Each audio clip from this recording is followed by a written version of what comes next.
এইটাই তো আসল আদর। প্রথম তরকারি মূলা ভর্তা, খাইয়া দেখ দাঁত শক্ত হইয়া যাইব। চামচ নিয়া, মা এই ভর্তার মধ্যে সাদা সাদা কি? মূলা? আবার মূলা? হে হে, খাও। জামাইয়ের দাঁত পরীক্ষার জন্য মূলা দরকার। এরপর আস্তে আস্তে মূলা দিয়া ডাল। মা, ডালেও আমার মূলা।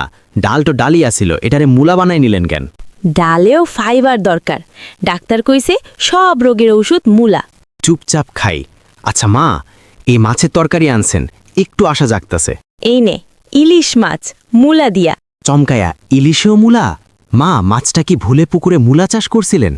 আরে বোকা, মাছ মূলা মিলাইলে গন্ধ যায়, জামাইয়ের নাক পরিষ্কার থাকে।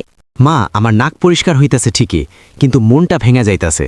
মন ভাঙলে সমস্যা নাই, পেট ভরলেই হইছে। এই নে মূলা দিয়ে মুরগির ঝোল। হাত তুলা। মা থামেন, মুরগি কি মূলা খায়া বড় হইছিল? হা হা হা, তুই মজা বুঝস না। শেষে আছে স্পেশাল আইটেম মূলা পোলাও। পোলাও? এক চামচ খাইয়া, মা চাল নাই মনে হয়, সব মূলাই। এইটাই আধুনিক পোলাও, ডায়েট পোলাও। মা, এত মূলা খায় আমি যদি বাড়ি গিয়া ডাক্তার দেখাই, ডাক্তার কইব আপনি মানুষ না সবজি। জামাই হাসাইতাছে।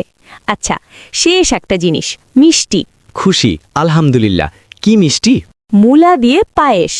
হাল ছাড়িয়া। মা, আমি বুঝছি, এই বাড়িতে জামাই না, মূলা টেস্টারই আইছি। ঠিক ধরছস, আগামীবার আইলে আরও নতুন মূলার আইটেম শিখাইয়া রাখুম।